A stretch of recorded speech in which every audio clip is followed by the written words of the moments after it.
Nigerian pronunciations versus British pronunciations. Nigerians call this one, the first word, fuel. That's as if you are blowing something out of your hand, fuel. But it's actually fuel. Fuel. The next word, you know when you're in a car and then the driver is trying to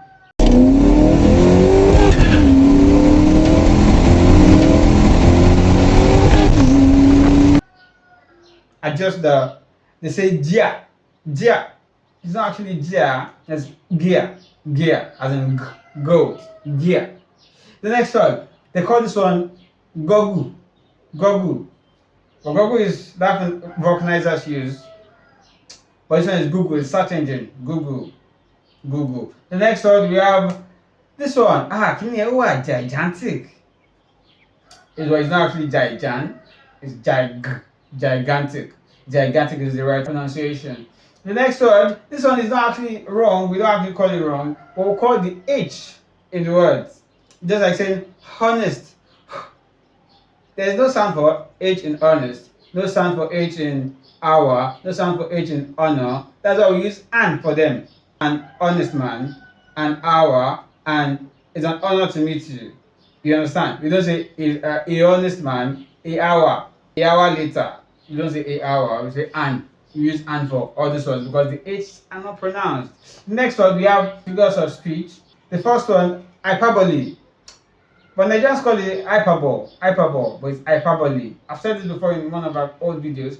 This one, the next one, litotes. Litotes. It's not litotes, it's litotes. Someone say liaison, or I think if I give this to a random person on the street, he'll probably say liaison. But it's actually liaison, and then liaise. Next one, this one, we don't pronounce the T's. We don't pronounce the T's and then the T's are silent. We have the word listen. It's not listening. There's no T in listen. It's just listen. Fasten your seatbelt. It's not fasting. Fasten.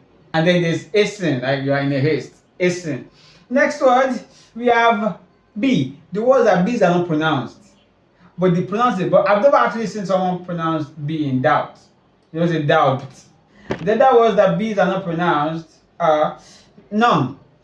Like your aunt or something is dead. Numb. Thumb. Comb. You get? You don't say combu. Bomb. You don't say bombu. You understand? The B's there are silent every time. Just like in those T, I said the T before, listening, fasting. Also in wrestling, it's not wrestling. Pesu, omoredo, pesu is not pestu. Wisu is not wisu. The T's are just there for fashion. Next word, Nigerians call this one stipend, but it's actually stipend. Stipend. Next word, Nigerians call this one. We actually used to call this one correctly as kids. As kids, we used to call it sword. Well, after watching the Jack Chan movie, we actually have to practice. We practice with our hand or with stick, but it's sword. Sword. But then when we grew up and saw that there was a W there, we started calling it sword. Sword.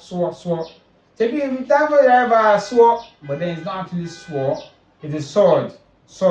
Next word, this one, if you actually take a bath, you will know this one. Towel. It's not towel. What for towel? Towel. It's not actually towel. Towel. And there's another one. Tower. You know, tower can you together. Tower. It's not tower. Tower. And then, since you can't call power, then you can't call tower. Oh. So next one, verbatim. It's not verbatim. I actually used to call it verbatim in secondary school, but then it's verbatim. Verbatim means word for word. Last word for the day, Wednesday. It's not Wednesday, it's Wednesday. I hope you've learned a thing or two. Subscribe. Peace, man.